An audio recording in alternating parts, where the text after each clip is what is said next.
Cette semaine, c'est Parashat Beshalach. Beshalach, Vaï Beshalach Paro et Am, Velo Lacham Elohim derech Eretz Plishtim ki karov hu, ki amar Elohim, Pelinachem Am birotam melchama vesham Mitzrayma.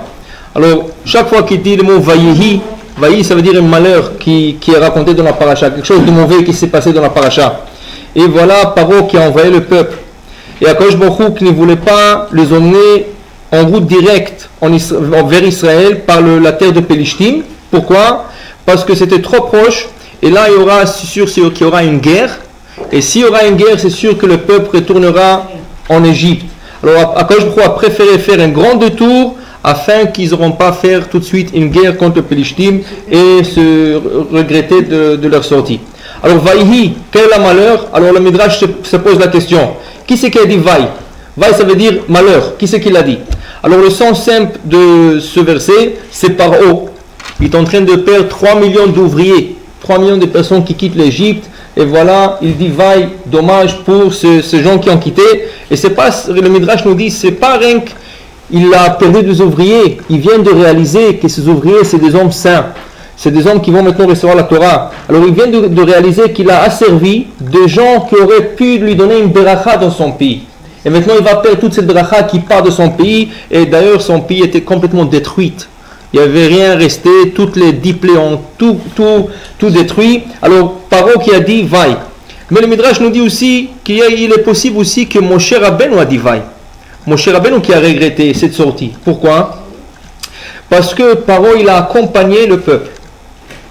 Et on trouve dans le Talmud, dans plusieurs passages, quand il y a un non-juif qui a accompagné, on parle de quelqu'un qui est très important, qui a accompagné le peuple juif, ça signifiait beaucoup de malheur pour nous plus tard. Par exemple, le premier Paro, le premier, pas celui-là, le premier, il a pris Sarah Imenu, la femme d'Abraham, il a passé une nuit dans le palais royal. Le lendemain, quand il a envoyé, il a fait 4 pas avec Abraham et Sarah, il les a accompagnés de son palais royal, et après ils ont continué. Akadosh Baruch Hu, en ce moment, il lui a dit, pour chaque pas que tu as fait pour mon Abraham et Sarah, ils vont être asservis de ton pays 100 ans pour chaque pas. Ça veut dire que la raison que l'Égypte a été choisie comme le pays où on va descendre et être asservi durant 400 ans, parce que Paro, il a fait 4 pas à l'honneur d'Abraham et Sarah. La Torah n'a jamais dit que ça va être l'Égypte. Ça peut être le Japon, le Mexique, ça peut être n'importe quel pays. Mais pourquoi l'Égypte? Parce que le premier Paro, il les a accompagnés 4 pas. Et ces 4 pas nous ont coûté cher. 400 ans d'être asservis en Égypte. Après, nous trouvons qu'il y a en Perse, il y a un roi qui s'appelle Beladen. C'est pas par hasard, c'est pas coïncidence. Il s'appelle Beladen comme ce Beladen maintenant. C'est ça? Et pourquoi il s'appelle Beladen? Mais lui, il s'appelait Ben Laden. Pourquoi 2 fois? Parce que son père, qui s'appelait Beladen, Akadosh Baruch Hu lui a puni et que son visage a tourné comme un visage d'un chien. Et les gens se sont moqués de lui. Lui, c'était le roi. Et comme ils se sont moqués de lui, il ne pouvait pas sortir. Il ne pouvait pas montrer son visage en public. Alors son fils, il a pris pouvoir. Et il s'est appelé sur le même nom de son père. Beladen. Pourquoi? Pour donner honneur à son père. Maintenant, qu'est-ce qui est arrivé? Il y avait un miracle que le roi d'Israël, grâce à lui, le soleil s'est arrêté pour quelques heures. Et ce Beladen, quand il s'est réveillé et il a vu le soleil s'arrêter, il a demandé qui c'est qui est capable d'arrêter le soleil comme ça. On lui a expliqué parce qu'il y a un roi, le roi d'Israël c'est un homme juste et pieux, et son Dieu l'aime. Et son Dieu, il a arrêté le soleil pour quelques heures. Alors dans ce cas, il a dit, s'il existait l'homme sur terre, il faut que je lui envoie une lettre de salut pour lui dire, voilà, le bonjour, comment allez-vous, et j'aimerais avoir des relations entre les 2 pays. Il a écrit une lettre. Il a cherché son script, mais le script était absent. Alors il a pris un autre. Et il a rédigé une lettre de la manière suivante. Il a écrit, le bonjour au roi Hizkia, le bonjour à la ville de Jérusalem, et le bonjour au grand Dieu des Juifs. Et il a écrit toute une lettre d'amitié, il a envoyé. Maintenant, le scribe du roi, de ce Beladen, il est venu. Et il lui a dit, tu sais, c'est dommage que tu n'es pas là il y a quelques minutes, je viens d'envoyer une lettre en Israël pour le roi Hizkia, parce que, regarde, son Dieu, il a arrêté le soleil. Il dit, comment vous avez écrit la lettre? Il dit, voilà, j'ai écrit le grand bonjour au roi Hizkia, le bonjour à la ville de Jérusalem, et le bonjour au grand Dieu des Juifs. Il dit, si tu viens de réaliser que le Dieu des Juifs est fort, pourquoi tu ne l'as pas mis en premier? Il fallait commencer le grand bonjour au Dieu des Hébreux, des Juifs, le grand bonjour au roi Chizkia et à Jérusalem. Il dit, c'est quoi, tu as raison. Alors vite, sors et attrape le messager et on va rédiger la lettre. Il est sorti, il a fait 3 pas, et l'ange Gabriel qui est venu, il a arrêté. Pour chaque pas qu'il a fait, il aura un fils qui va détruire Jérusalem. Pourquoi? Parce qu'il a donné honneur à Akadosh Baruch Hu. Il a dit qu'il faut mettre Akadosh Baruch Hu à l'entête, en premier. C'est ça? Alors pour cela, on va lui donner ce kavod, cet honneur pour chaque pas qu'il a fait. Qu'est-ce que vous voyez? Chaque pas qu'on fait pour Akadosh Baruch Hu, c'est très important. Maintenant, c'est pour cela, ça c'est une des raisons, c'est pas la raison. Et c'est une des raisons pourquoi quand nous terminons n'importe quelle amida, que ce soit Shachrit, que ce soit Mincha ou Arvit, nous faisons 3 pas en arrière à la fin de la amida. Et qu'est-ce que nous disons après Ose Shalom Mimromav, Ubrachamav et Ase Shalom Aleinu V'Akoam Israël, nous disons un vœu. Yiratzom Elefanecha Hashem Elokeinu V'Elokei Avotenu Shetivne Bet Hamikdash B'mira B'Yamenu V'Techeken Mitoratach La'asot Chokei Yatzonach Ulovdecha B'Levav Shalem. Nous faisons dans tous les livres, dans tous les sidurim. Après Ose Shalom Mimromav, juste en bas, à la fin, juste à la fin. C'est un vœu que nous faisons, c'est un très petit caractère, peut-être pour ça que les gens ne remarquent pas, mais il faut le dire. Et pourquoi il faut le dire? Pourquoi il faut le dire? Parce que nous demandons à Akadosh Baruch Hu, nous lui disons, voilà le 3 pas qui a fait ce méchant, qui a eu le mérite d'avoir 3 garçons qui vont détruire le temple. Nous reculons 3 pas comme si nous voulons dire on va annuler les 3 pas que lui il a pris en avant à votre honneur, nous on annule ces 3 pas. Et on demande que la construction du temple, lui il a détruit le temple. Et nous en reculant, nous demandons Iratson Shetivne Bet Hamikdash. Lui il a détruit et nous voulons que tu vas le construire. Donc qu'est-ce que vous voyez? Quelqu'un qui a fait des pas envers Akadosh Baruch Hu, voilà qu'est-ce qu'Akadosh Baruch Hu lui a récompensé. Et le 2 n'était pas juif. Paro n'était pas juif et Nebuchadnezzar n'était pas juif. Alors le Midrash qui nous dit Vaï Beshalach Paro, un malheur quand Paro il a envoyé le peuple. Qui c'est qui a dit malheur? Qui c'est qui a dit vaille? Paro, c'est sûr, mais aussi Moshe Rabbeinu. Il a dit si Paro nous a accompagnés comme il a fait, parce que Paro nous a accompagnés en sortie d'Égypte, il a dit qui sait maintenant, dans les futures générations, qu'est-ce qu'on aura à subir à cause de ces pas qu'il a pris Paro avec nous. Et on va subir à cause de ça, vous savez quoi? Le peuple juif à la sortie, ils ont vu la gentillesse de Paro. 210 ans, ils ont été asservis, ils ont été esclavés, torturés, et voilà, il est tellement gentil à la sortie. Vous savez, allez-y en paix, priez pour moi, comme il dit, priez pour moi, je vous donne des sacrifices. Il est tellement gentil. Qu'est-ce qui va se passer? Durant les 40 ans de détour qu'on a fait dans le désert, le moindre de problème qui s'est arrivé, qu'est-ce qu'ils disent toujours? La Shuvah Mitzrayim. On retourne en Égypte. Comment tu vas retourner en Égypte? Tu veux retourner chez Paro, celui qui t'a asservi, celui qui a tué tous les bébés, qui les a jetés en île, et quand il manquait de briques, c'est lui qui a placé le bébé dans le mur. Tu veux retourner en Égypte? Non, il est très gentil. Quand on a sorti, il nous a accompagnés, il est tellement gentil ce Paro, il faut retourner. Ça veut dire que le malheur qui va être plus tard, c'est que chaque fois qu'il y aura un problème, ils voudront retourner. Et c'est pour cela que je crois éviter le premier problème. Le premier c'est quoi? De ne pas rentrer directement en Israël par la terre de Pélishtim, c'était très proche. 3 jours. On rentre par la terre de Pélishtim, tout de suite on se trouvait en Israël. Mais quand je vous disais, c'est sûr que les Pélishtim, qu'ils étaient des ennemis jurés au peuple juif, c'est sûr qu'ils feront la guerre. Et la première guerre qu'ils verront, ils vont dire c'est proche, on retourne en Égypte. Alors je crois faire un grand détour vers le mont Sinaï pour qu'on puisse se préparer et pour qu'on puisse passer cet obstacle de la guerre pour ne pas arriver, Chas de Shalom, à retourner encore en Égypte. Et voilà le Paro qu'il a envoyé le peuple, et le peuple est sorti. Et qu'est-ce qu'on voit? On voit la croyance que le peuple juif a eu en Akadosh Baruch Hu et la confiance qu'ils ont mis en Akadosh Baruch Hu. Déjà, 3 jours en route. Et Paro, si vous vous rappelez, la semaine dernière, quand Moshe Rabbeinu est venu parler à Paro, chaque fois il lui disait, envoie-nous pour 3 jours. Envoie-nous pour 3 jours, rien que pour aller servir Dieu et retourner. Et chaque fois Paro refusait. À la fin, Moshe, quand il disait, il faut sortir définitivement. Il ne faut pas rester en ce pays. Paro, qu'est-ce qu'il a fait? Quand il les a envoyés, Rachid nous dit, il a envoyé des messagers. Et pourquoi ce messager? Pour voir s'ils vont retourner après 3 jours. Et voilà, Rachid dit qu'après 3 jours, quand ils ne sont pas retournés, et les messagers ils ont dit où vous allez? Ils disent, ça y est, on est sorti de l'Égypte, on ne va jamais y retourner. Alors ces messagers sont retournés le 4e jour vers Paro. Le 5e jour, quand Paro il a appris ça, il a ramassé ses soldats. Il a 600 soldats qui est resté de tout ce pays, rien que 600, mais c'est le meilleur soldat qu'il a eu. Et voilà, il va poursuivre le peuple. Et ils sont déjà 4 jours en route, et lui en 2 jours, il va arriver juste en face du camp d'armes Israël. Ça veut dire qu'il se trouve déjà au 6e jour. Et il y a un nuage qui descend, il va séparer les deux camps, un nuage qui donne d'un côté la lumière, de l'autre côté il donne l'obscurité pour les Égyptiens, et le 7e jour le nuage s'enlève, la mer s'ouvre, et le peuple va passer, les Égyptiens vont le poursuivre, et là ils vont être tous noyés. Avant d'arriver à ce passage, avant d'arriver à cela, qu'est-ce qui a donné courage à Paro à le poursuivre? Il a eu du plaid.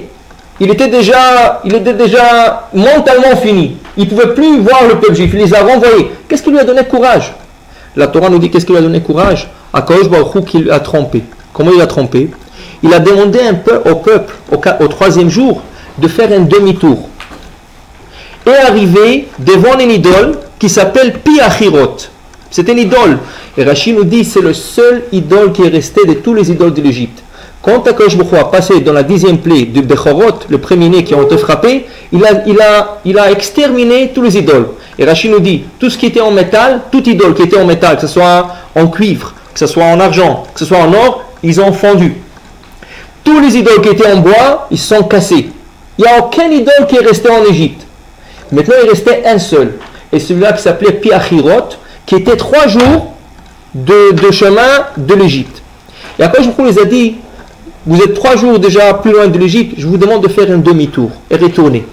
Et stationner en face de Pi-Achirot. Et qu'est-ce qu'il y avait? En face d'eux, il y avait la mer. De l'autre côté, il y avait le désert.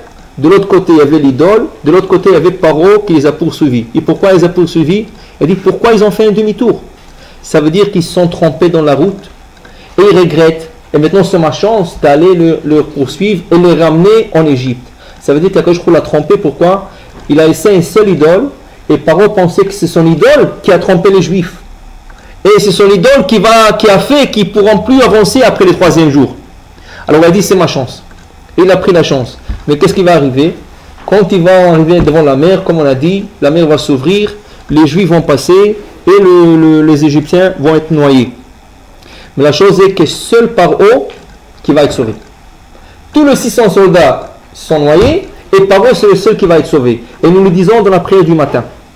Avant la Hamida, avant d'entamer la Hamida, nous disons Mi chamocha bailim Hashem. Mi kamocha nedar bakodesh. Si vous remarquez, ces deux mots qui se ressemblent, mais une, on l'appelle son dagesh, mi chamocha. Ça veut dire elle est plus faible dans sa lecture. L'autre, mi kamocha, avec dagesh, plus forte, on l'accentue. Pourquoi? Paro, quand il voulait poursuivre les Juifs, il a été déjà noyé. Il s'est noyé comme ces soldats. Il y avait de l'eau qui lui est rentrée dans la bouche. Mais il a dit, pour la dernière minute, mi chamocha. Maintenant, Hachem, je reconnais que tu es grand. Ça y est. Quand il a dit ça, il y avait beaucoup de l'eau qui sont rentrées dans la bouche, il allait se noyer et il ne pouvait pas bien prononcer le mot, il a dit mi chamocha. Le chaf était rafoui, c'est ce qu'on appelle pas accentué. Et quand Akadosh Baruch Hu a vu qu'il s'est repenti vraiment du fond du cœur, il lui a sorti de l'eau. Et là, il a dit la phrase comme il faut, mi kamocha. Maintenant, je reconnais qu'il n'y a pas qu'en vous l'Éternel, Hachem. Et qu'est-ce qu'a fait Hachem avec lui?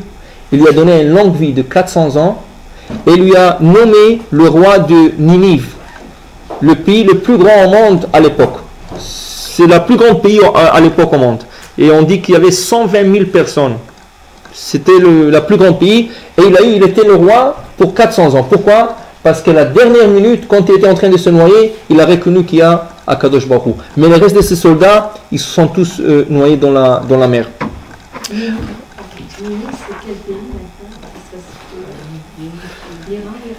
Mais non. Dans ces régions, mais je ne sais pas exactement quelle. Dans cette région, quelque part là-bas. Mais je ne sais pas exactement quelle. Bon. Mais donc, qu'est-ce qui arrive? Le peuple continue. Et voilà, la Torah nous dit que plutôt le Midrash nous dit qu'à la traversée, il y avait 150 miracles qui sont produits. 150. Ça veut dire tout d'abord la mer qui s'est divisée en 12 canals, c'est ça, pour que le peuple puisse passer. Chaque tribu passe dans un canal, c'est ça, une canal. En plus, l'eau sont devenus transparents. Pourquoi? Parce qu'ils sont inquiétés un pour l'autre. Ils ne savaient pas qu'est-ce qui se passe de l'autre côté. Alors l'eau sont devenus transparents pour qu'ils puissent voir un l'autre. Il y avait des fruits qui ont poussé des murs. Le mur qui était fait en l'eau, il y avait des fruits pour nourrir les enfants qui ont été affamés. Et ça, en plus, la terre, quand vous rentrez dans la mer, la terre est très molle. On peut tomber. Il y a des points qui sont plus profondes que les autres. Qu'est-ce qui est arrivé? À Kajokhou, là, il y avait un endroit qui était profond. Il a glacé l'eau. Ça veut dire qu'il a nivelé l'eau pour qu'il puisse passer sur un passage nivelé. Alors, il y avait 150 miracles comme ça. Et ils sont passés la mer. Et dès qu'ils sont sortis, ils ont dit cette fameuse Shira, cette chanson. C'est pour ça que ce Shabbat s'appelle Shabbat Shira. Ça, le Shabbat de la chanson. Que Az Yashir Moshe au Bnei Israël, ils ont tous chanté, Moshe, le peuple des Juifs, et Tashira Azot, cette chanson, ils ont tous chanté ensemble. C'était un miracle. Pourquoi? Parce qu'ils n'ont pas composé cette chanson. Quand tu composes une chanson, tu peux la prendre à une chorale pour. Mais là, ils ont dit tous le même mot, ensemble avec Moshe Rabbeinu. Comment c'était possible? Parce que c'était l'inspiration divine qui est tombée sur eux, qui était sur eux, et là, ils ont tous loué Akadosh Baruch Hu. Et après, quand ils ont terminé, c'est Myriam qui a ramassé les femmes, et de leur côté, eux aussi, ils ont chanté la Shira pour Akadosh Baruch Hu. C'est qui arrive après 3 jours de voyage, après la traversée de la mer, et qu'est-ce qui arrive? Voilà, il n'y a plus d'eau. Il n'y a plus d'eau. Et le peuple a soif. Le peuple a soif. Qu'est-ce qui arrive? Une plainte. Ils arrivent dans un endroit qui s'appelle Mara. Mara, ça veut dire amer. L'endroit s'appelait amer. Pourquoi? Parce qu'il y avait un lac et ce lac, l'eau était amère. Et quand il fallait donner à boire à tout un peuple, 3 millions de personnes, et c'est amer, qu'est-ce qu'on fait? Et là, ils se sont plaints d'Akadosh Baruch Hu, à Moshe Rabbeinu. Tu nous as fait sortir dans le désert pour mourir. Et là, il a pris Akadosh Baruch Hu, Akadosh Baruch Hu dit, regarde, est-ce que tu vois l'arbre qui est à côté de ce lac? Et cet arbre était de nature amère. Il dit, tu vas le jeter dans l'eau et l'eau va s'adoucir. Mais il dit, mais l'arbre est amer. Il dit, c'est exactement qu'est-ce que je veux les apprendre. Je veux les apprendre que la Torah est au-delà de la nature. Maintenant, ils vont être, tout ce qui va se passer avec le peuple juif, il va être au-delà de la nature. La mer va adoucir la mer. Ça veut dire que n'attendez pas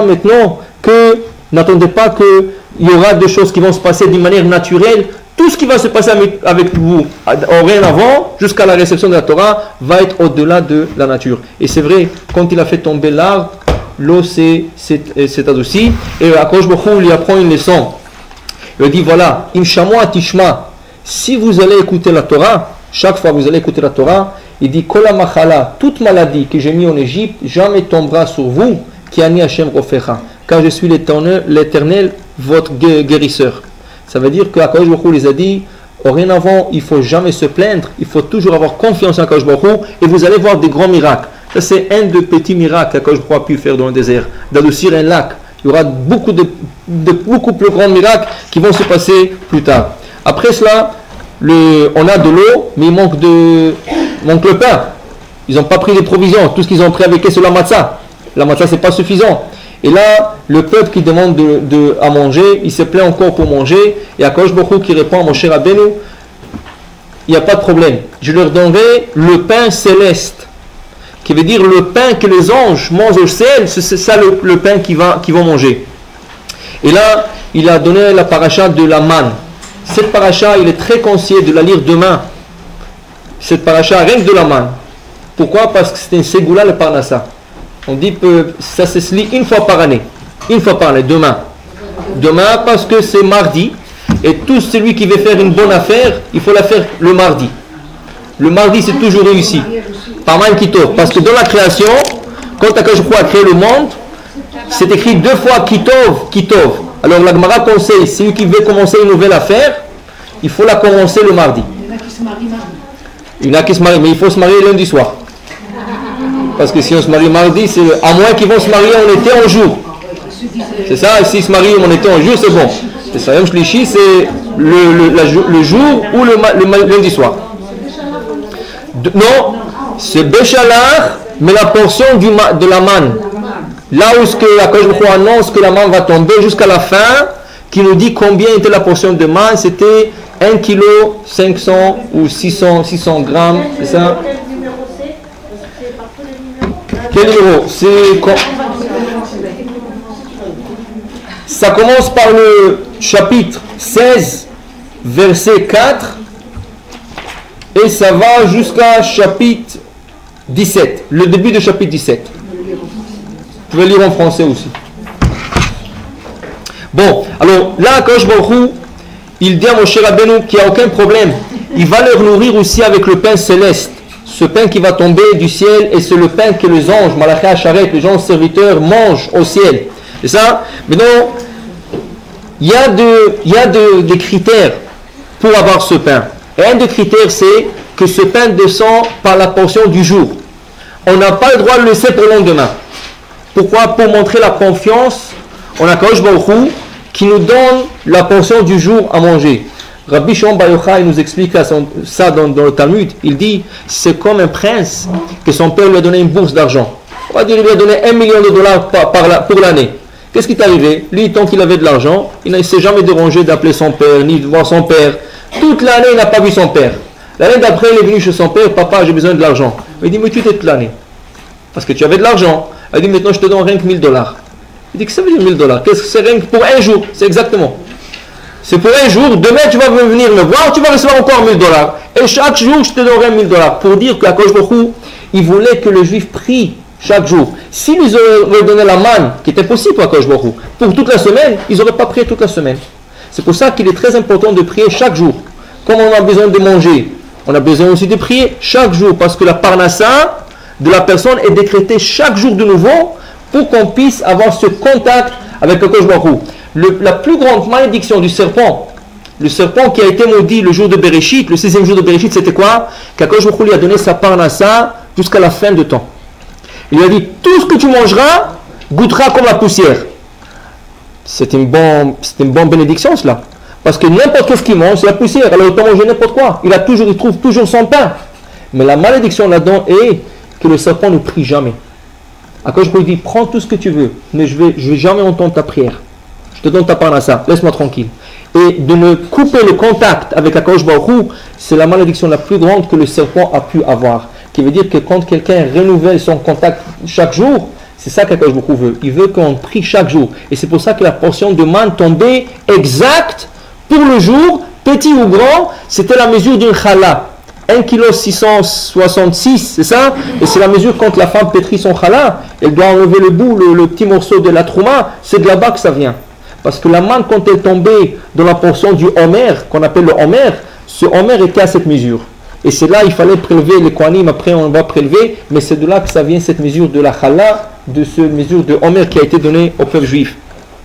Maintenant après, ils ont eu un autre critère dans cette manne, que le vendredi, la manne va tomber en 2 portions.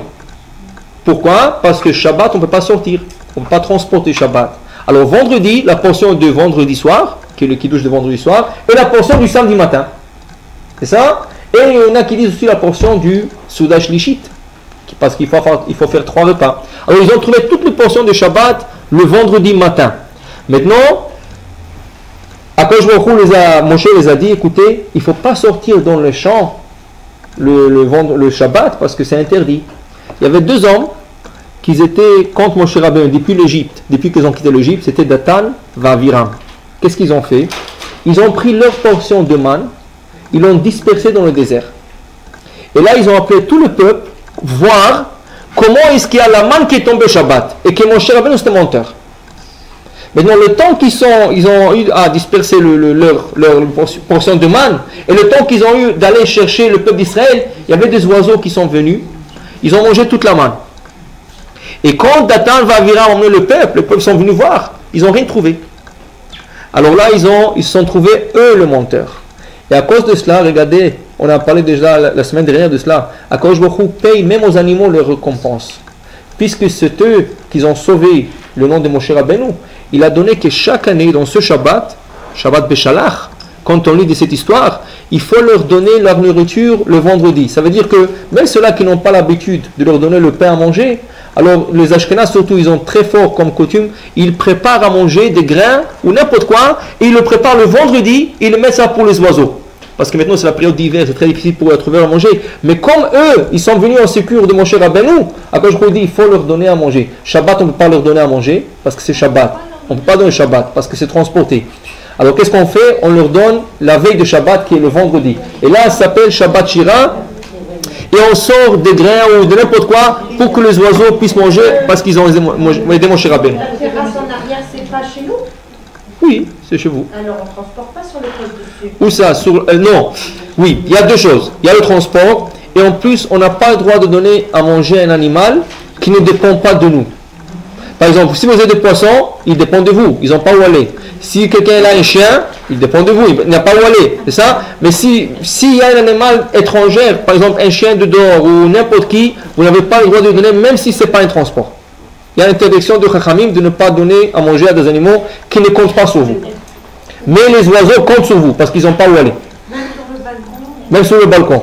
Il faut le préparer avant Shabbat, vendredi. Alors ça c'est Shabbat Shira qui est rapporté grâce à ces oiseaux, à Akadosh Baruch Hu les a donné les récompenses. Et donc qu'est-ce qui arrive après? Tout de suite après, Am Israël qui voyage encore et ils arrivent dans un endroit qui s'appelle Refidim. Refidim en hébreu veut dire la désunion. Il y a une désunion qui va se créer et la désunion va créer aussi une machloket encore contre Moshe Rabbeinu pour de l'eau. Encore une question d'eau. Il n'y avait pas d'eau. Et qu'est-ce qui arrive? Le peuple qui s'est disputé avec Moshe Rabbeinu, Akadosh Baruch Hu qui a dit à Moshe Rabbeinu, tu vas prendre ton bâton et tu vas frapper. Il lui a montré un rocher. Il dit, tu vas frapper le rocher et le rocher va donner son eau. Maintenant, c'est à cause de cela, vous allez comprendre que beaucoup plus tard, quand nous allons lire un autre passage identique à celui-là, que ce passage dit qu'il n'y avait pas d'eau, et Akadosh Baruch Hu a dit à Moshe Rabbeinu à parler au rocher. Et Moshe va, comme entre guillemets, se tromper. Au lieu de parler, il a frappé. Et pourquoi? Parce que ce passage déjà est arrivé aujourd'hui dans notre paracha, et là-bas, Akadosh Baruch Hu lui a dit de frapper. Alors il pensait, comment au premier temps il lui a dit de frapper, au deuxième temps aussi, quand il y avait le rocher, il fallait frapper aussi. Alors au lieu de parler, il a frappé. Mais dans notre paracha, il lui dit de frapper le rocher. Il a frappé, il y avait de l'eau qui est sortie, il a abreuvé tout le peuple, et qu'est-ce qui arrive tout de suite? Un malheur qui arrive parce qu'ils n'avaient pas le droit de disputer avec Moshe Rabbeinu. Amalek, l'ennemi juré du peuple juif, il est venu attaquer le peuple. Pourquoi? Il y avait un manque de confiance. Un manque de confiance en deux. En Akadosh Baruch Hu et en Moshe Rabbeinu. Moshe Rabbeinu, c'est lui qui nous a fait sortir de l'Égypte. Et Amalek va mener une guerre qui va être assez dure. Et Moshe Rabbeinu qui va monter sur une colline. Lui, Aaron et Hur, son neveu, le fils de sa sœur Myriam. Et ils ont fait une guerre et Moshe Rabbeinu qui levait ses mains. Tant que Moshe levait ses mains, il gagnait la guerre. Quand il s'est fatigué, il baissait ses mains parce qu'il était quand même, il avait 80 ans. Alors la guerre allait se perdre, on allait perdre la guerre. Et là, Aaron et Hur, chacun, il attrapait ses mains pour qu'il puisse continuer à lever ses mains jusqu'à qu'on a affaibli Amalek, on les a chassés de là-bas. Maintenant, Akadosh Baruch Hu qui dit, voilà, cet Amalek, pourquoi il est venu? Il est venu pour effacer le nom d'Hachem. Parce qu'il voulait refroidir les nations du monde. Parce que les nations du monde ont eu peur du peuple juif. Pourquoi? Parce qu'ils ont écouté sur la traversée de ce mer Yamsouf. Ils ont écouté sur la traversée Shamo Amin Irgazoun. Le peuple a écouté et ils ont eu peur. Et Amalek, qu'est-ce qu'il veut dire? N'aie pas peur. Nous, on va se mettre dans ce bain chaud. Et ils sont partis faire la guerre. Ils l'ont perdu. Mais là, ils ont refroidi le bain qui a fait que maintenant, toutes les nations du monde vont tenter leur chance comme Amalek l'a fait. Et là, quand je vous dis, je sais qu'ils ont atteint mon nom. Ils ont essayé d'effacer mon nom. Et là, il y aura une guerre continuelle jusqu'à la fin de temps entre Akadosh Baruch Hu et ce Amalek. Maintenant, il y a une connexion entre le début de la paracha qu'on vient de dire et avec la fin. C'est quoi la connexion? Au début de la paracha, quand ils sont retournés, quand on a expliqué, ils ont retourné vers ce Dieu de Piachirot. Il fallait avoir beaucoup de confiance. Tu es déjà 3 jours en route et on te dit de retourner vers ton ennemi.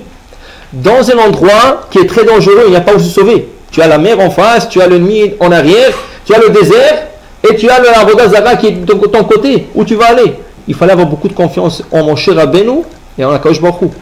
Et quand le miracle s'est produit, la mer s'est ouverte, ils ont passé, qu'est-ce que c'est écrit? Vayaminu ha'am, le peuple a eu cette emuna, cette croyance, Bachem, en l'éternel, Moshe Avdo, et aussi dans Moshe son serviteur.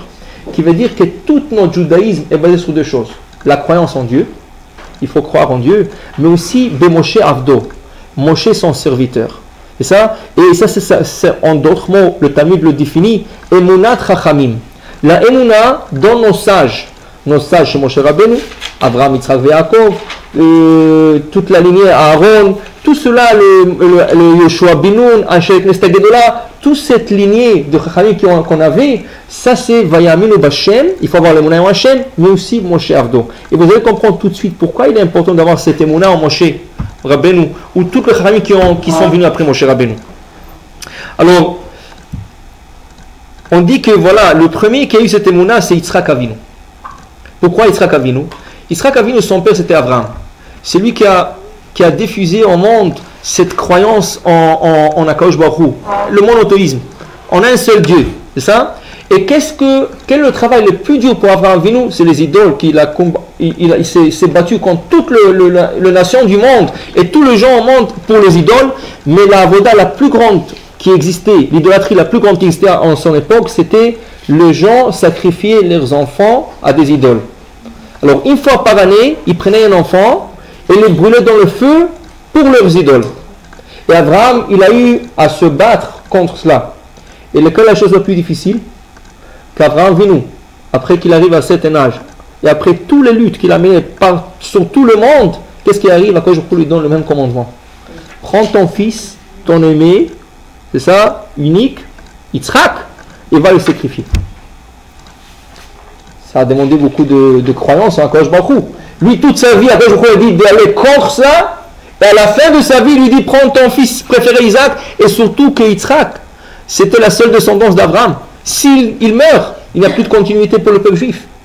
Et là, il faut le faire avec, comme on dit, avec le sang-froid. Sans beaucoup de réflexion.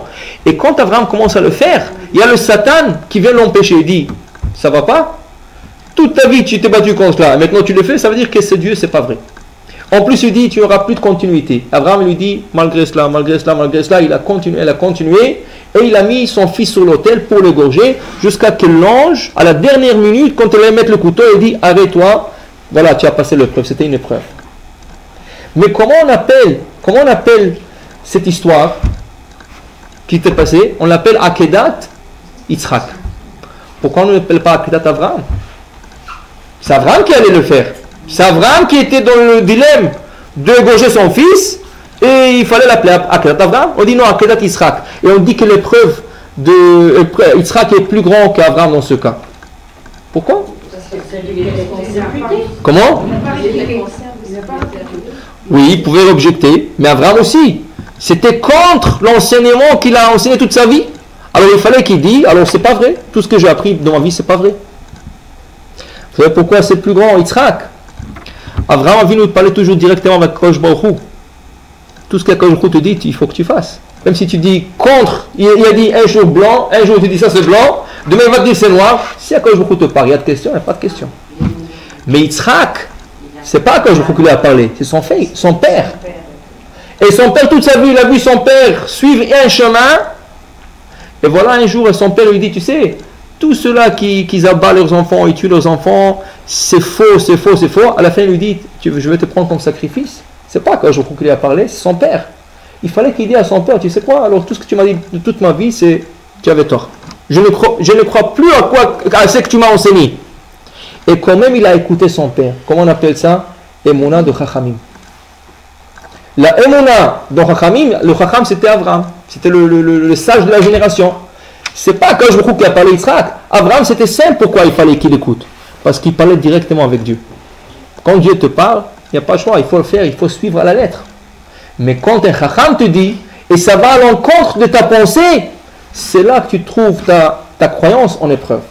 Et là, c'était plus grande épreuve pour Yitzhak d'écouter son père, que lui-même il devait un sacrifice pour l'enseignement que toute sa vie, jusqu'à l'âge de 37 ans, il avait 37 ans.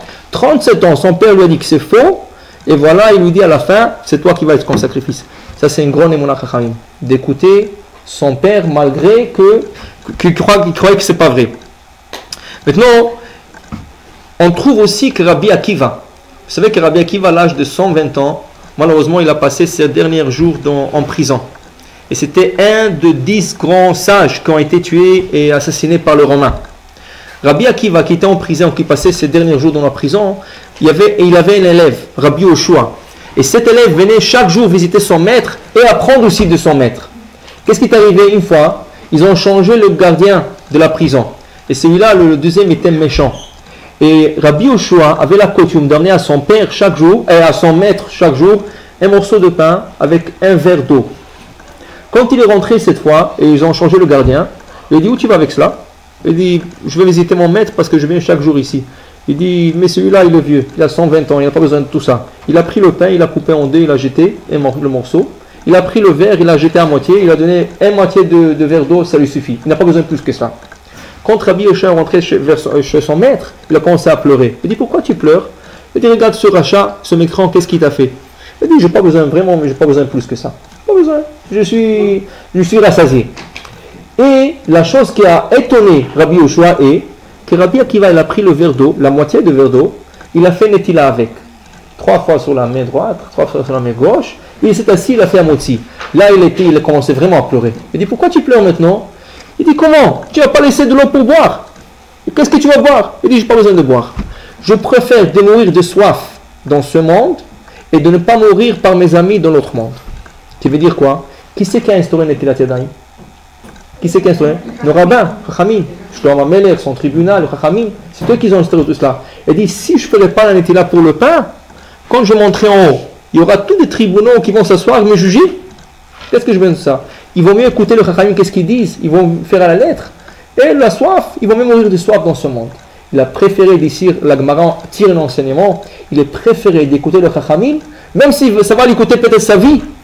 Voilà, il a préféré d'écouter le Chachamim et faire la netila et de ne pas manger le pain sans netila. Qu'en vérité, il aurait pu manger le pain sans netila. C'est ça? Il aurait pu le prendre avec une serviette. Il y a des manières à le faire. Mais comme il avait de l'eau, il n'a pas cherché des excuses. Il a fait la netila comme il faut parce que Chachamim, ils ont dit. Alors il avait cette émouna, cette croyance au Chachamim, ils ont dit le faire. Il y a des raisons pourquoi ils ont dit le faire et il faut absolument faire cette netila. Alors voilà encore la émouna de Chachamim. Comment? Oui, dans le cas de force majeure qu'on appelle. C'est ça, qu'on n'a pas d'eau, avec une serviette aussi, pour essayer de ne pas toucher. Les gants sont encore mieux parce qu'on ne touche pas le pain, mais si quelqu'un n'a pas de gants, il peut avec une serviette pour ne pas toucher le... Mais il faudra quand même faire le moti. Et il faudra aussi s'assurer que si la personne voyage 72 minutes, c'est-à-dire 1h12, il ne trouvera pas de l'eau. Il se trouve dans un endroit que même s'il voyagera 1 minute et 12 minutes, 1 heure et 12 minutes, il ne trouvera pas de l'eau. Mais s'il voyagera un peu, une demi-heure ou 45 minutes, il trouvera de l'eau, il n'a pas le droit de manger jusqu'à qu'il va à la source d'eau pour faire la netila. Maintenant, pourquoi c'est si important le parole de Chachamim? Ça veut dire pourquoi c'est si important? Au point que la Gemara dit, Chaz v'shalom, celui qui ne veut pas écouter le Chachamim, et pour lui, ce qu'ils ont dit, c'est pas important. La Gemara dit des fois, Chayav Mita, il mérite une peine de mort capitale, Chaz v'shalom. Pourquoi? Alors on dit, imaginez-vous un grand ministre, et quelqu'un qui vient chez lui, à la maison, il est désobéi. Il a dit de faire quelque chose, il dit non, je ne fais pas. Est-ce qu'il a le droit de tuer? Non. Il n'a pas le droit de le tuer. Pourquoi? Parce qu'il faut d'abord qu'il apporte son jugement devant le roi. Lui, c'est rien qu'un ministre. Alors il faut d'abord porter les gens devant le roi, et c'est le roi et son tribunal qui vont décider. Et s'il le tue, c'est le ministre qui va être en problème. Mais s'il y a un gardien, le gardien du roi, qui est en train de garder les portes du palais, il y a quelqu'un qui essaie de foncer les portes et rentrer, le gardien il a le droit de tuer la personne, parce qu'il est en train de protéger le roi. Et s'il ne le tue pas, c'est le gardien qui va être en problème. Nos chachamim, nos sages, c'est exactement comme les gardiens du palais. Eux, ils sont en train de protéger la Torah. Toutes leurs barrières qu'ils ont mis, tout ce qu'ils ont dit que c'est interdit, c'est des barrières. La Torah, des fois, elle n'a pas interdit. Je vous donne un exemple très simple. De ne pas manger le lait et la viande. De quel type de viande on a parlé? La viande rouge. La viande rouge. Et les chachamim sont venus, ils ont ajouté que même le poulet qui n'est pas viande selon la Torah, parce que pour que la viande soit considérée comme viande, il faut que la maman, cette mère qu'on a égorgée, elle soit capable d'allaiter. c'est rien que la vache. C'est ça? Et toute l'espèce, le veau, le taureau, toute cette espèce. Mais si on prend la volaille, ils n'ont pas de lait. Alors la Torah n'a jamais interdit cela, mais ils ont ajouté. Pourquoi? Ils ont dit, si on va permettre, il y aura beaucoup des ignorants qui ne feront pas la différence. Pour eux, la viande, c'est la viande, quelle est la différence? Quand nous ne mangeons pas la viande, tu fais la diète du viande, tu manges ni le poulet, ni la viande. Alors si on va permettre le poulet avec le lait, les gens vont confondre un jour et manger aussi la viande rouge avec le lait. Alors ils ont fait des barrières. Et toutes ces barrières, c'est pourquoi? Protéger le palais royal. Et le palais royal, c'est la Torah. Les paroles d'Akadosh Baruch Hu, qui est le roi, et son palais, c'est la Torah. Alors, protégés, ils ont mis des barrières. Et c'est ainsi beaucoup de lois de la Torah qui ne sont pas de la Torah, mais il faut les écouter. Parce que Khamim, ils n'ont pas fait des décrets n'importe quoi. Tous les décrets qu'ils ont fait, c'était avec l'inspiration divine. Au point que la Gemara nous dit, il y avait un grand prêtre, c'est ce qu'on appelle Kohen Gadol. Et ce Kohen Gadol, qu'est-ce qui est arrivé? Il y a une loi qui dit qu'à l'époque, il n'y avait pas de lumière.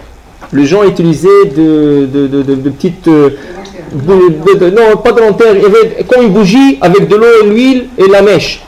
Et des fois, cette bougie n'éclairait pas bien. Alors qu'est-ce qu'il fallait faire? Il fallait pencher un peu la bougie, le verre, pour que l'huile se dirige vers la mèche et ça prend plus de feu.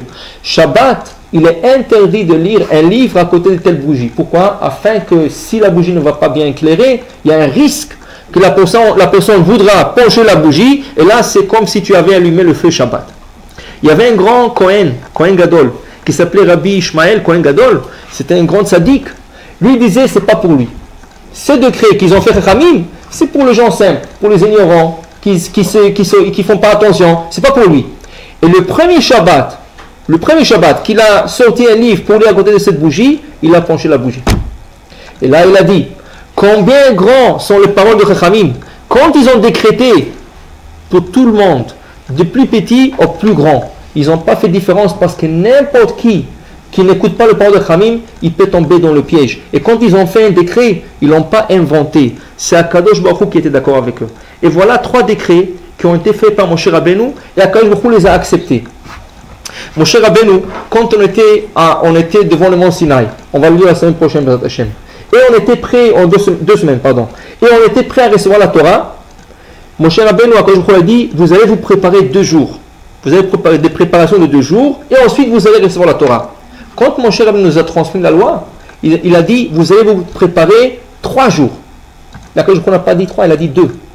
La Gemara dit, il a ajouté 1 jour de lui-même. Il a ajouté 1 jour de lui-même. Et quand Akadosh l'a appris, qu'est-ce qu'il lui dit? Chazak Baruch. Je suis d'accord, tu as bien fait. Continue. Il a ajouté de lui-même et Akadosh était d'accord. Deuxième chose, après qu'il est monté à Sinaï, Akadosh Baruch il a séparé les hommes et la femme 3 jours. Ils ne pouvaient pas s'approcher à leur femme. Après la réception de la Torah, il a dit au Moshe Rabbeinu, va leur dire de retourner à la maison. Ça veut dire qu'ils peuvent être avec leur femme. Qu'est-ce qui arrive? Moshe Rabbeinu leur dit, retournez avec vos femmes, mais lui, il a pris une tente, il s'est mis hors de sa maison, il s'est séparé de sa femme. Qui c'est qu'il a décidé comme ça de se séparer de sa femme. Qu'est-ce qu'il dit à Akadosh Baruch Hu? Moshe Rabbeinu, tu as parfaitement raison. Tu ne peux pas être avec ta femme, parce qu'il faut que tu sois pur chaque minute, parce qu'Akadosh Baruch Hu le parle n'importe quel moment. Alors il ne peut pas choisir le moment qu'Akadosh Baruch Hu lui parle, il faut qu'il soit pur. Alors il ne peut pas vivre avec sa femme. Qu'est-ce qu'Akadosh Baruch Hu dit? Chazak Baruch Moshe Rabbeinu, bien fait. Mais Akadosh Baruch Hu lui a pas dit de le faire, mais il a fait de lui-même. Et Akadosh Baruch Hu a été d'accord. Troisième chose, et qui est la plus grave, Moshe Rabbeinu, quand il descend du mont Sinaï, il emmène les tables de la loi, il voit le veau d'or. Qu'est-ce qu'il fait avec les tablettes de la Torah? Il leur casse. Qui c'est qui t'a dit de casser? C'est les tables d'Akadosh Baruch Hu, tu n'as pas le droit de toucher les tables d'Akadosh Baruch Hu. Et qu'est-ce qu'Akadosh Baruch Hu lui dit? Chazak Baruch. Yeshar kochacha, tu as bien fait pour leur casser. Il n'y a pas demandé à Akadosh Baruch Hu. Et Akadosh Baruch Hu, il a signé après, il dit, tu as bien fait. Ça veut dire que sur Chachamim, mon cher c'est l'exemple, quand ils ont décrété quelque chose, c'est pas qu'ils ont demandé à Akadosh Baruch Hu. Quand ils ont décrété, Akadosh Baruch Hu est toujours d'accord avec eux. Parce que tout ce qu'ils font, c'est selon notre Torah. Ils n'inventent pas la chose. Le Chachamim, qu'est-ce qui arrive? Et, je ne sais pas s'il s'appelle en français la brinette. Ça, c'est comme une maison. C'est comme une maison qui a beaucoup. En anglais, ça s'appelle ça maze. C'est comme un. La birette. La birette, c'est ça. Labyrinthe, c'est ça? Labyrinthe. Bon. Alors, cette labyrinthe, qu'est-ce qui arrive? Quelqu'un rentre dedans, il ne trouve pas sa sortie. Il tourne, il tourne, il tourne. À moins que quelqu'un connaisse bien tout le passage, rien que lui peut lui indiquer où est la porte de sortie. C'est la même chose. Dans ce monde, on est dans ce labyrinthe, c'est ça, on est perdu. On tourne à gauche, à droite, on veut sortir, on ne sait pas comment arriver. Qui c'est qui peut nous tirer de ces jeux? Chachamim. Chachamim, ils avaient des bons yeux, ils connaissaient les jeux de A à Z, ils connaissaient toutes les rentrées et sorties jusqu'à la sortie. Et c'est pour ça qu'il faut les écouter quand ils disent quelque chose, c'est pour sortir de cette confusion qu'il y a dans ce monde, que des fois on ne sait pas quoi faire, et ils nous montrent le chemin. Alors c'est pour ça que ce soir on va donner quelques exemples de Chachamim, qu'est-ce qu'ils ont fait, comment ils ont montré le chemin. Il y avait deux voisines, la première histoire c'est deux voisines. Et les deux voisines, une qui a beaucoup de croyances en Chachamim, dans les paroles de sages, et l'autre qui ne croit en rien. Mais par contre, celle-là qui ne croyait en rien, son mari était très croyant. Alors on a une voisine qui est très croyante, son mari il ne croit en rien. L'autre c'est le contraire, elle n'est pas croyante mais son mari croit beaucoup. Et voilà qu'est-ce qui arrive. Celle que son mari était croyant, il est tombé malade. Et il a supplié à sa femme, il y avait un tzaddik qui habitait pas loin de leur maison, il a supplié à sa femme d'aller voir le tzaddik pour qu'il lui donne une bénédiction de refouach lema. Elle dit, qu'est-ce que ça va t'aider ce tzaddik? Je vais te faire un peu une bonne soupe, un bon thé. Il dit, non, tu vas aller chez le tzaddik pour prier pour moi. Et elle ne voulait pas. Mais à la fin, il lui a poussé, il dit, si tu m'aimes, il faut que tu ailles voir ce tzaddik. Alors elle est partie. Maintenant l'autre, qui était très croyante, mais son mari n'était pas croyant. Alors son mari avait un grand problème. C'est quoi le problème? Il a prêté de l'argent d'un pacha. Et là, c'était le temps de payer. C'était le jour qu'il doit payer. Et il n'avait pas ramassé de l'argent pour rembourser sa dette. Bon, alors, il lui a dit à sa femme, tu sais... Et sa femme lui a dit, tu sais, il vaut mieux que tu ailles chez le tzaddik qui va te donner une bracha pour t'en sortir de cette situation. C'est pas rigolo d'avoir à faire avec le pacha. Il dit, tu crois que le tzaddik va me donner de l'argent? Il faut que je trouve, il faut que je pense, qu'est-ce qu'on va faire? Il dit, tu sais quoi? Je vais aller à ta place. Alors c'est la femme qui est partie à sa place. Quand arrivé chez le tzaddik, les deux femmes se rencontrent, la croyante et la non-croyante. Qu'est-ce que tu fais ici? Qu'est-ce que tu fais ici? Chacun raconte à l'autre. Le gaba il sort, il dit, vous savez, aujourd'hui le tzaddik ne reçoit pas de femmes. Alors il y a des jours où le tzaddik ne reçoit pas de femmes. Il dit, écoutez, on est venu, il dit, vous savez quoi? Pour vous faire plaisir, dites-moi qu'est-ce que vous avez besoin, et je rentre chez le tzaddik et je vous donne la réponse. C'est tout ce que je peux faire, mais rentrez pour ne pas rentrer. Donc, il lui a rencontré le problème. Et le tzaddik, il a écrit sur le papier à chacune qu'est-ce qu'il doit faire. Bon, alors, à la première, ça c'est celle que son mari était malade, il lui a dit, Bezrat Hashem, tout va aller bien. Il lui a écrit sur le papier, non, il n'a pas écrit ça. Il lui a dit, il faut faire de ventouses. Ça, comme le verre sur le dos, il dit, il faut faire cela, et ton mari va guérir. À la deuxième, il lui a dit, Bezrat Hashem, ton mari, tout va aller bien. Tout va aller bien. Et donc, qu'est-ce qui est arrivé? Le gabaï, il s'est trompé. Il a changé les lettres, des papiers. Quand il est arrivé à celui qui était malade, à la femme qui son mari était malade et croyant, c'était écrit tout va aller bien. Alors là, il se moque de moi. Je suis venu ici pour qu'il me dise que tout va bien. Moi, j'aurais fait une bonne soupe, ça aurait été encore mieux que ça. L'autre, que son mari avait problème d'argent, une dette, elle regarde le papier, qu'est-ce qui s'est écrit? Il faut faire des ventouses. Elle dit, bon, si le tzaddik il a dit, elle était très croyante. Si le tzaddik il a dit, il faut le faire. Alors elle est partie à la maison, elle dit, son mari dit, alors qu'est-ce qu'il t'a dit? Il dit, je vais faire des ventouses. Il dit, pourquoi faire? Je suis pas malade? Il dit, écoute, le tzaddik il a dit, il faut le faire. Maintenant l'autre qui est retourné à la maison, son mari dit, qu'est-ce que le tzaddik a dit? Il dit, tout va aller bien. Il a dit, je suis sûr que demain je vais guérir. Il a guéri. Le fait que le tzaddik il a dit, c'est fini. Il a guéri. L'autre, sa femme lui a pris, il lui a allongé sur le ventre, et il commence à faire le verre avec les petites bougies et tout. Il dit, qu'est-ce que tu es en train de faire? Il dit, tais-toi. Le tzaddik il a dit, il faut le faire, il faut le faire. Entre-temps, maintenant les ventouses, ils n'ont pas laissé pour longtemps. Il y a un certain temps, parce que sinon ça sousse le sang, ça fait sortir, c'est comme une succion. Maintenant, elle s'est oubliée. Elle est partie cuisiner quelque chose, c'est oublié. Entre-temps, il y a les policiers du Pacha qui sont venus pour chercher la dette.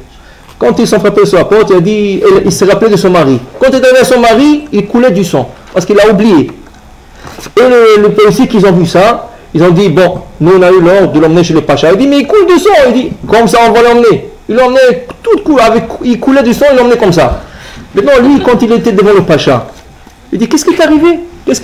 Il dit, ne demandez pas qu'est-ce qui t'est arrivé. Il dit, quoi, Il dit, j'avais tout l'argent pour vous donner, rembourser. Il y avait 2 gens, regardez, ils m'ont massacré, je suis plein de sang. Maintenant, le pacha était à côté de sa femme. Et sa femme a eu pitié de ce monsieur. Il dit, quoi? Tu vas laisser comme ça une personne comme ça couler du sang? Alors il dit, moi je le paye sa dette. Elle l'a payé la dette. Moi je te donne sa dette. Il y avait son fils qui est venu, il a vu le sang, la personne couler le sang, il a donné même de l'argent pour aller chez le docteur pour se faire guérir. C'est ça? Et le pacha a dit, t'en fais pas, je vais attraper ce voleur, je vais le remontrer. Alors en fait, qu'est-ce qui est arrivé? Avec la émouna de chacun, c'est lui qui croyait que la bracha, qu'il a reçu supposément un bracha, il a guéri son bracha. Pourquoi? Parce qu'il a eu cette émouna. Et l'autre, la femme qui croyait pour son mari, alors même avec des ventouses, elle a eu cette bracha. Ça c'est une histoire. L'autre histoire, c'est que il ne faut pas se moquer des paroles de Chachamim. Parce que quand nos sages ils disent quelque chose, comme on a dit, ils savent exactement ce qu'ils ont dit. Et c'est dans le maxime de Père, c'est écrit, tout celui qui se moque de paroles de Chachamim sera piqué par un renard. Sera mordu par un renard. C'est ça? Ou piqué par un scorpion. Qui veut dire qu'il ne faut pas se moquer, c'est très grave de se moquer de Chachamim. À Jérusalem, il y avait un grand rave. Et ce rave s'appelait le Maharil Diskin. Et ce Maharil Diskin, une fois il y avait un congrégant qui voulait se moquer de lui. Lui, il toujours se moquait de paroles de Chachamim. Et chaque fois que le rabbin parlait, il faisait de la moquerie. Une fois, il voulait se moquer du rabbin. Alors en face de tout le monde, il dit, tu sais Rav, j'ai 3 problèmes graves. Et j'espère que vous allez pouvoir m'aider. Il dit, quel est vos problèmes? Il dit, je n'arrive pas, quand je mange quelque chose, je n'arrive pas à avoir un goût. N'importe qu'est-ce que je mange, je n'arrive pas à avoir un goût. Donc, il dit, c'est quoi la deuxième chose? Il dit, je n'ai pas le sens de l'odorat. Je vais sentir quelque chose, je n'arrive pas à le sentir. Et la troisième chose, il dit, tout ce que j'apprends, j'oublie. Le Rav, il a compris que tout ça, c'est de la bêtise, c'est rien qui veut se moquer de lui. Il dit, tu sais quoi, je vais prier pour toi. Et je crois que dans 2-3 jours, j'aurai des réponses pour toi, de bonnes réponses pour toi. Alors l'autre, il a été content parce que le rabbin va se mettre à chercher, à prier et tout ça. Il s'est moqué de lui. Il n'est pas de son côté, le rabbin n'est pas de son côté. 2 jours plus tard, le rabbin l'a convoqué à ce monsieur. Il a dit à son chamash, tu vas le chercher. Mais avant de le chercher, avant en Israël, c'était très courant que les gens qui avaient des poulets ou ils avaient des chèvres qui se promenaient dans le jardin. Alors mais le rabbin, qu'est-ce qu'il a fait? Il a appelé son chamash.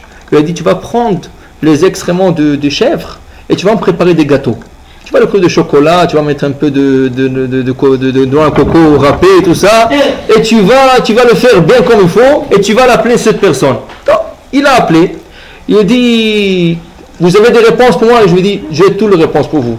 Il a dit, comment? Il dit, d'abord, asseyez-vous, et vous allez manger un peu de gâteau, je vais préparer à votre honneur. Il s'est assis, il a mangé un gâteau. Dès qu'il a mangé, il a eu un goût horrible dans sa bouche.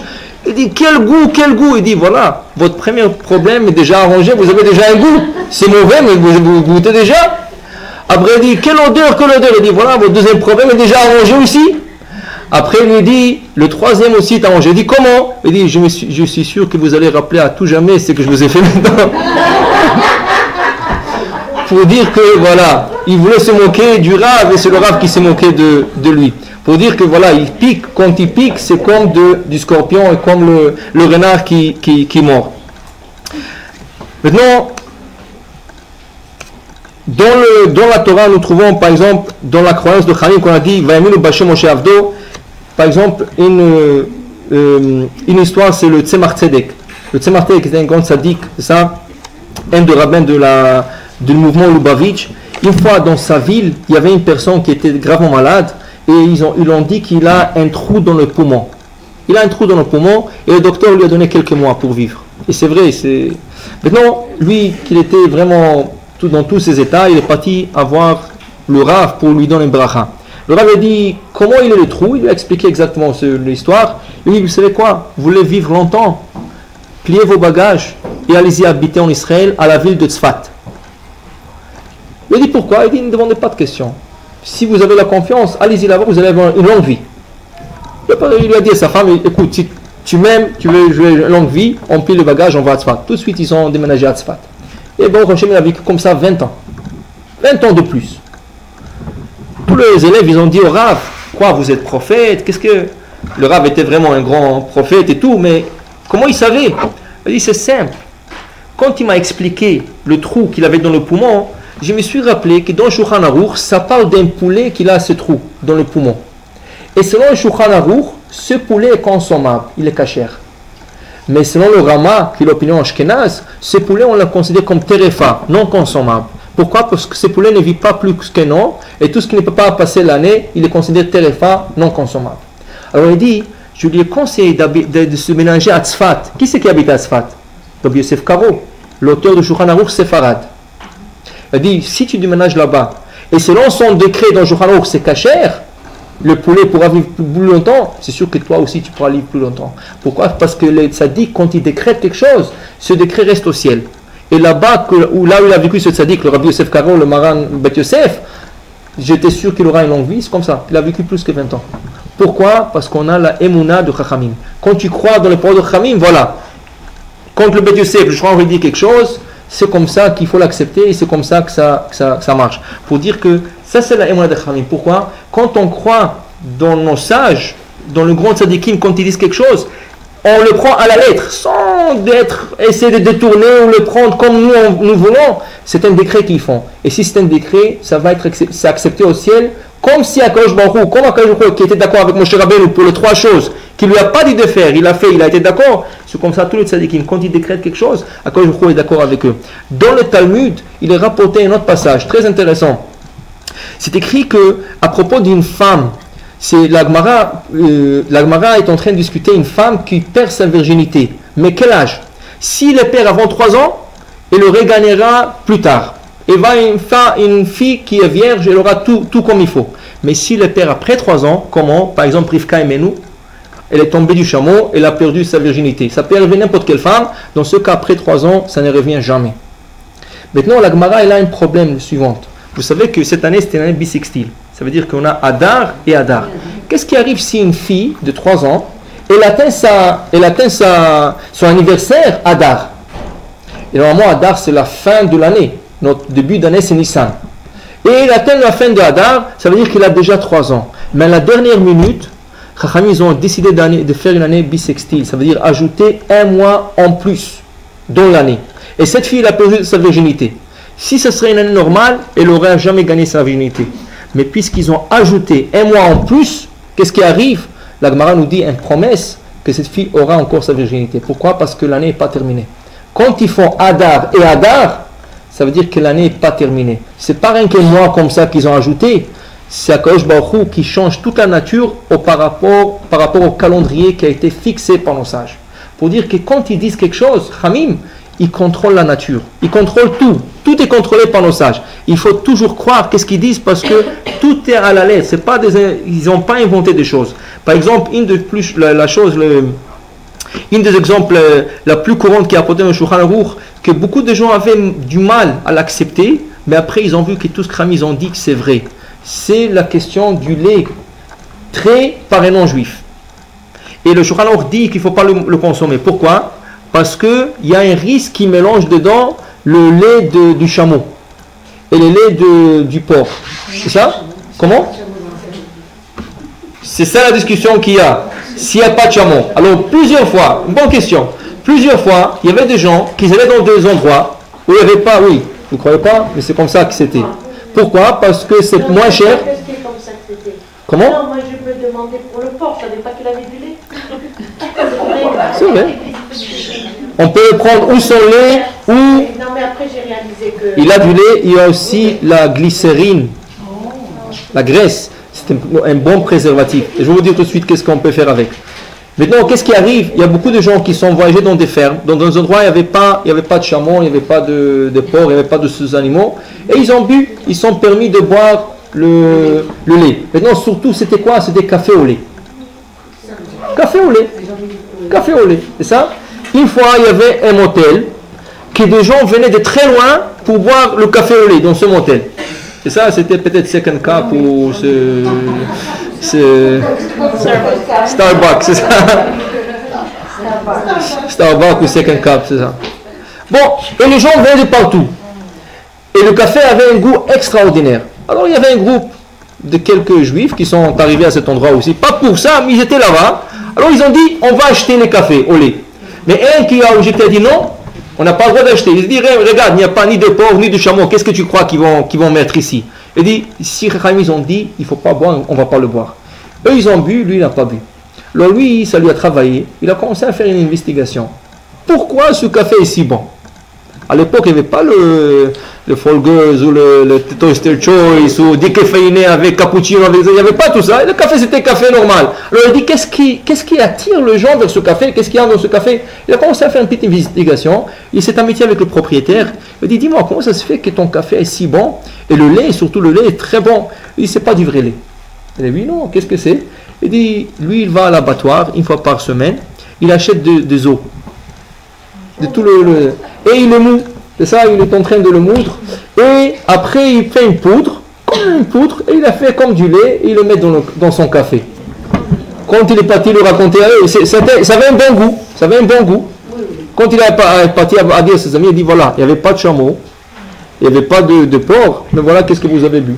Les os de tous les animaux abattus non cochers. Il faut dire que quand ils disent quelque chose, c'est valable jusqu'à la fin de temps. Même de nos jours, ne croyez pas. Il y a des compagnies que pour que, regardez, prenez le halav Israël, le lait Israël, et l'autre résiste beaucoup plus de temps. La vache, c'est la vache. Parce qu'il y a une différence entre les vaches. C'est les mêmes vaches c'est pas les mêmes vaches, pardon. Mais la vache, c'est la vache. Est-ce qu'il y a une différence parce que leurs vaches, à eux, ils ont des piqûres, des hormones. Les vaches, les autres compagnies. Mais le halav Israël, ils assurent, parce que pour nous, la piqûre n'est pas cachère. Si on pique la vache, et il la pique dans l'estomac.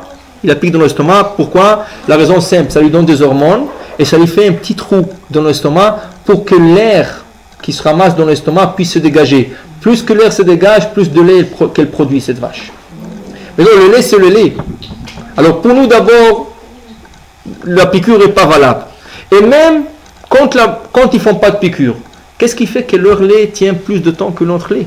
Laissez leur lait dehors et la nôtre va tourner après 2 ou 3 jours, le leur peut rester une semaine. Parce qu'ils mettent certains préservatifs, et ce préservatif a été trouvé que ça vient de la glycérine. C'était la graisse du porc qui fait préserver ce lait beaucoup plus longtemps. C'est ça? Maintenant, ceux-là qui le permettent. Pourquoi? Parce que c'est Batel Bishishim. Ça s'annule en 60. C'est le 60e de la quantité. Mais si on sait qu'ils la mettent, est-ce qu'on voudra boire de lait? Pas du tout. C'est ça? Mais ça a de la cacheroute, comme toutes les autres choses. Mais encore, c'est le niveau de cacheroute le plus bas. C'est pas quelque chose qui est très recommandé. Si quelqu'un n'a pas le choix, n'a pas le choix. Mais il vaut mieux de boire aujourd'hui. Ce n'est plus ça dépend. Même aujourd'hui, ils ont le chocolat, le lait au chocolat, ça, c'est pas malade. C'est halav Israël. Parce que c'est une supervision spéciale qu'ils le font. Pas le parmalat lait, le parmalat lait au chocolat. Il y a un sticker jaune qui vous dit que c'est halav Israël. Le lait, c'est le lait. Le lait est très pasteurisé. Alors à cause qu'il est très Shabbat. Alors ça veut dire quoi alors halav Israël? Halav Israël, ça veut dire qu'un juif a supervisé qu'il n'y a pas de piqûre, il n'y a pas des additifs qui ont été mis. Ça veut dire. On va dire que halav Israël, c'est que la compagnie n'a pas travaillé Shabbat. Non, c'est pas du tout halav Israël. C'est pas du tout halav Israël. Ça aussi, c'est vrai. La compagnie ne devra pas travailler Shabbat. Mais le halav Israël, ça veut dire que l'Israël, un juif, doit surveiller depuis qu'on traite la vache jusqu'à ce que c'est embouteillé. Ça, c'est ça le halav Israël. Qu'un Israël supervise. C'est ça que le halav Israël. Halav, le Israël. Bon, ça c'est rien qu'un exemple. Il y a beaucoup d'exemples pour dire que tout ce que Khamim nous disent, ça ne va pas dire celui qui boit encore l'autre lait, il a de la cacheroute. Mais je vous dis que chaque chose, il a sa raison. Et quand ils ont fait des décrets auparavant, aujourd'hui, sur quoi ils se basent?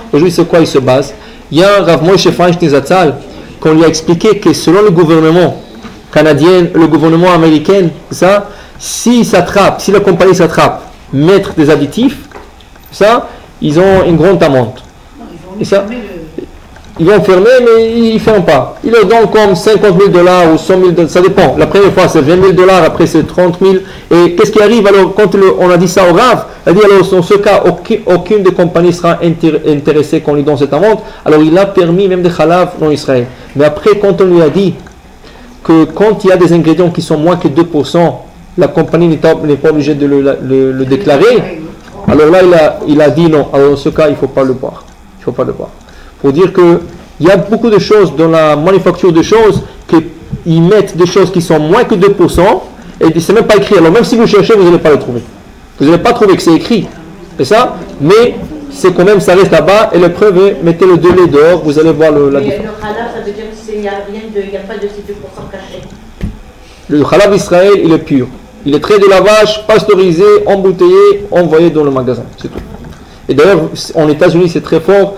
Tous les produits laitiers, ils ont un grand signe c'est écrit No. N-O en grand. Vous prenez une boîte de fromage, vous ouvrez, c'est écrit N-O, et en bas, c'est écrit No Injected. Non injecté. Non injecté. Ils le vendent ici aussi. La compagnie Morning Select, la compagnie, toute la compagnie J&J, toute la compagnie qui vient des États-Unis, toujours c'est écrit non. Même sur le lait, ici c'est pas écrit, mais en États-Unis sur le bouchon du lait c'est écrit non en grand, injected en petit. Parce que là-bas ils font très attention parce qu'il y avait, je me rappelle, je ne sais pas si vous vous rappelez, il y a 5 ans de cela, il était 3 jours, il était interdit de consommer le produit laitier. Parce que quand ils ont trouvé cette question des piqûres, qu'ils n'étaient pas au courant, pas du tout au courant, c'est quelqu'un qui l'a trouvé par hasard à Baltimore. C'est un mashgiach qui a passé comme ça, il a vu un vétérinaire en train d'injecter le vache, il a dit qu'est-ce que tu es en train de faire? Et là il a expliqué, là il a dit ça au rabbin, ça a fait tout un scandale, 3 jours, ils ont interdit, il y en a même qui ont cachérisé toute leur vaisselle à cause de cela, ça fait un grand scandale. Après il y avait des cacheroutes qui ont été plus, comment on dit, lenient, ils ont allégé là-dessus, ils ont accepté parce que ça annule en 60 fois la quantité. Il y a des autres qui ont dit non, on n'accepte pas du tout ces histoires de piqûres, des hormones, ni l'histoire d'addition Oui, tout le monde. Et après, qu'est-ce qu'ils font aujourd'hui? Il y a 2 troupeaux. Le troupeau de compagnies non juives, il y a le troupeau de la compagnie juive. Ça veut dire que toutes les compagnies juives qui Khalav Israël, ils ont leur propre troupeau et le mashgiach doit surveiller et le lait et les vaches qui ne sont pas... Avant c'était le même troupeau. Mais aujourd'hui c'est ça. Avant c'est 2 troupeaux différents. C'était 2 troupeaux différents. Bon, alors on va terminer avec toujours Amoulak Chachamim que voilà, quand Chachamim décrète, à quoi je l'accepte. C'est la dernière histoire et après on va commencer notre chaîne ce soir encore sur la section de Halakha qu'on a arrêté pour le moment de la période des fêtes. Maintenant, il y avait le Gaon de Vilna, Rabbi Eliyahu de Vilna. Une fois, sa voisine a cuisiné quelque chose, il y avait du lait qui est tombé dans sa marmite de viande. Elle est partie demander au Rav, elle dit qu'est-ce que vous en pensez? Elle dit c'est interdit de consommer cette marmite. Elle dit je n'aurai rien à servir. Elle dit il vaut mieux manger le pain et ne pas manger ce qu'il y a dans la marmite parce que c'est interdit. Donc, son mari est revenu du travail, elle dit quoi, tu n'as rien préparé? Elle dit oui, je préparais, malheureusement il y avait du lait qui est tombé. Je lui ai demandé à notre voisin le Rav et il a dit que c'est interdit. Elle dit pourquoi tu as demandé à lui? Il y a le grand Rav de la ville, il faut aller le demander à lui. Donc, il a pris la marmite, il est parti demander au grand Rav de la ville, est-ce que c'est permis ou interdit? Le grand Rav il lui a dit c'est permis. Il dit voilà notre voisin, le Gaon de Vilna, qui était un grand Rav, érudit, un grand érudit de la Torah, il nous a dit que c'est interdit. Il dit non. Vous allez à la maison, vous allez chauffer le plat, et moi-même et le Rav, le Rabbi Eliyahu, on va venir chez vous manger le souper. Donc, alors lui il est parti vite à la maison pour dire à sa femme vite de préparer la table et tout. Il était tout content, les 2 rabbinim vont venir chez lui. Le grand Rav est parti chercher le grand Vina, il a dit écoute, tu as été posé une question aujourd'hui à propos d'une marmite. Moi je pense que c'est cachère, tu as dit que c'est pas cachère. Le Rav Grand Vina a dit tout de suite écoutez, vous êtes le grand rabbin, je m'annule envers vous. Si vous avez dit que c'est cachère, c'est cachère. Il a dit alors dans ce cas, vous allez venir avec moi manger souper avec ce genre. Il dit tout ce que vous dites, je vous suis. Tout ce que vous dites, il s'est annulé vers le grand Rav. Donc, les 2 sont partis, la femme et l'homme étaient très contents de la grande visite, et ils s'assoient à table, et la femme va aller, c'était comme une soupe, la femme va aller à la cuisine pour la chercher, pour servir ses invités et son mari. En route de la cuisine vers le salle à manger, toute la marmite est tombée, s'est renversée. Le grand Rav, lui a dit, je sais pourquoi, c'est au mérite de Gaon Vilna. Puisqu'il a décrété que c'est pas cachère, à cause de ne voulait pas qu'il mange quelque chose qui lui croit que c'est pas cachère. Peut-être c'est cachère. Mais quand lui faisait attention à quoi je ne voulais pas qu'il mange, voilà, quand je crois assurer que cette mamie se renverse pour qu'il lui, il s'est annulé. Mais à cause de comme il sait qu'au fond de son cœur, il ne voulait pas manger, à cause de assurer que ça veut dire que quand il décrète, à cause de assure aussi qu'ils accomplissent eux-mêmes ce qu'ils ont décrété. Alors parlons de décret. Nous avons aujourd'hui, on va parler de la mitzvah de Netilat Yadayim. On a parlé un peu de Rabbi Akiva qui a fait un Netilat Yadayim. On va parler un peu de la Netilat. Pourquoi est-ce qu'il faut faire la Netilat? Pourquoi est-ce qu'il faut faire la Netilat? Alors, non, pas du tout. Pas du tout. Même une personne qui est pure, il doit faire la Netilat, pas le matin. On parle de la Netilat pour le pain, pour manger, consommer le pain. Pourquoi? Alors, tout d'abord, il faut savoir que c'est rien que seul le Kohanim, tout celui qui était Kohen, c'est le seul qui ont fait cette Netilat. Pourquoi? Parce que leur pain est sacré, et leur pain est appelé Teruma, et quand ils mangent leur pain sacré, il fallait qu'ils se purifient.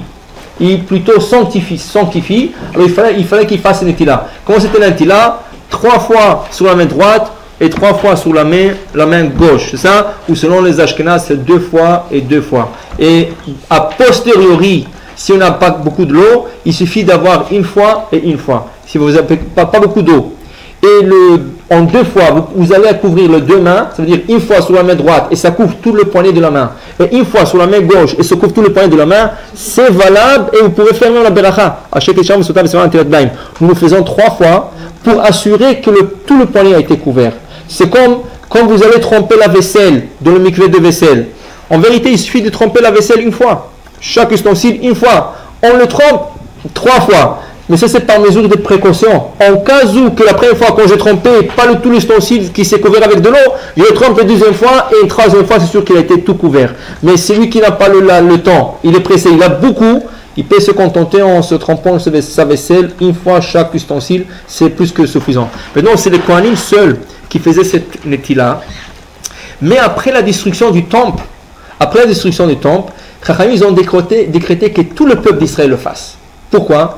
Aujourd'hui, vous pouvez avoir des personnes qui s'appellent Kohen, qui ne sont pas Kohen. Il y a des personnes qui ne s'appellent pas Kohen et ils sont Kohen. Comment ça se fait? Avec tous les mélanges qui se passent au monde, il se peut que quelqu'un, il s'est marié, un Kohen par exemple. Si un Kohen se marie avec une divorcée, il a perdu ses enfants, ils ne sont plus Kohen. C'est ça? Et il se peut quelqu'un qui est Kohen, mais il a oublié, son père a changé le nom de famille à la guerre, à la 2e guerre mondiale, il s'est appelé un autre nom, il ne savait jamais qui est Kohen lui. Alors, à cause de cela, et comme nous attendons la construction du temple chaque jour, on ne sait pas qui c'est qui est Kohen et qui ce n'est pas Kohen, alors on préfère que tout le peuple soit prêt, parce que le Kohen ne peut pas faire d'erreur. Si le Kohen mange son pain par erreur, sans se laver les mains, c'est grave les conséquences pour lui.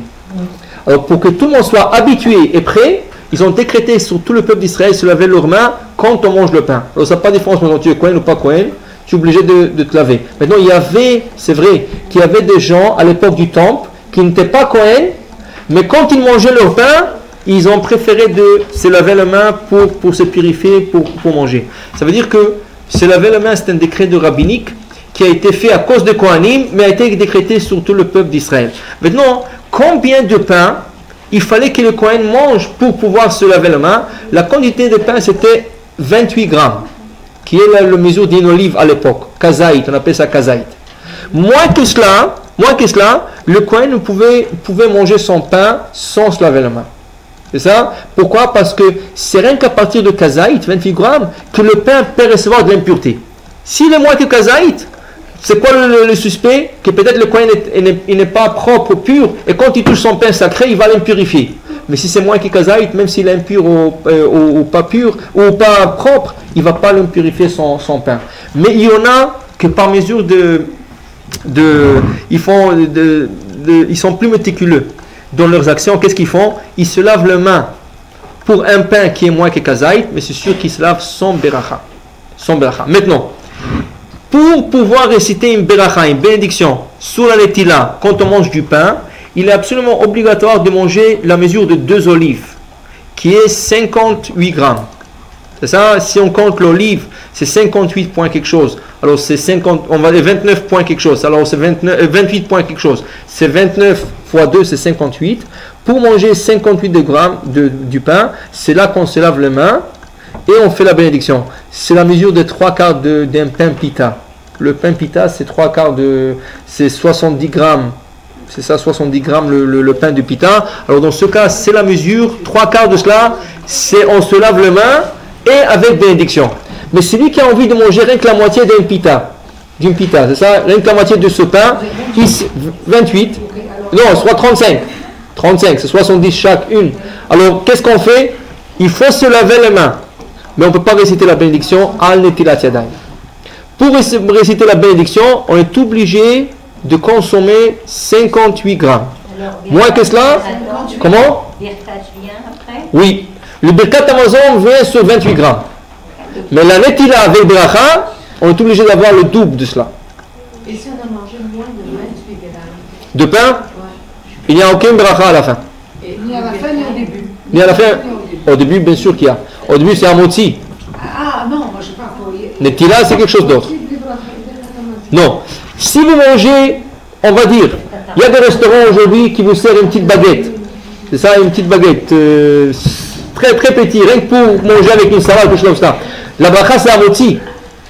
La bracha, c'est un moti. Mais si c'est moins que 30 grammes, vous n'êtes pas obligé de faire la netila. Il vaut mieux de faire la netila, mais sans beracha. Mais si vous n'avez pas fait de netila, c'est pas grave. Mais à la fin, le problème c'est la fin. Vous ne pouvez pas réciter Birkat Hamazon, ni aucune autre baracha. Si quelqu'un a mangé moins que 28 grammes, il ne peut pas faire Birkat Hamazon. Ça veut dire qu'il faut faire attention le vendredi soir. Le vendredi soir, il y a des gens qui goûtent de la challah. Après, ils se mettent à manger les salades, les poissons et tout. À la fin, ils n'ont pas mangé beaucoup de challah. Ils ne peuvent faire aucune bracha, ni Birkat Hamazon, ni autre bracha. Alors, il est très important pour accomplir la mitzvah, d'abord manger la quantité de pain, et après, si vous avez encore la foi ou c'est la place, manger le salade, le poulet, tout le reste. Comment? Voilà. Parce que le pain, il acquitte tout le berachot. Le pain, quand on fait un motzi, on ne fait aucune bracha après. Ça veut dire que le pain, il acquitte tout. Mais une fois que le pain a quitté avec la première bracha tout, et à la fin, on ne peut pas faire des Birkat Hamazon, on ne peut pas faire aucune bracha. Voilà. Quand on veut faire la challah du Shabbat, est-ce qu'on doit faire moins que 10 tasses de farine pour prélever la trouma? Je ne sais pas, ça dépend aussi de la tasse, mais c'est 1,6 kg. 1,6 kg. Maintenant, même si vous avez moins qu'1,6 kg, il faut prélever la challah, mais sans bénédiction. C'est ça, sans bracha. Sans bracha. Est-ce que le kilo 600 est en l'eau ou sans eau? Avec l'eau. Une pâte, la pâte, pas la farine, la pâte. La farine La pâte avec. Mais attends, non. Il faut prendre la farine. 1,6 kg c'est de la farine, mais une fois qu'elle est mélangée avec de l'eau, qu'il y a la pâte, c'est là qu'on prélève la challah. C'est 1,6 kg de farine avant qu'elle ne se mélange à l'eau, et après qu'on mélange à l'eau, on prélève la challah. J'ai une autre question. Oui. J'ai une question.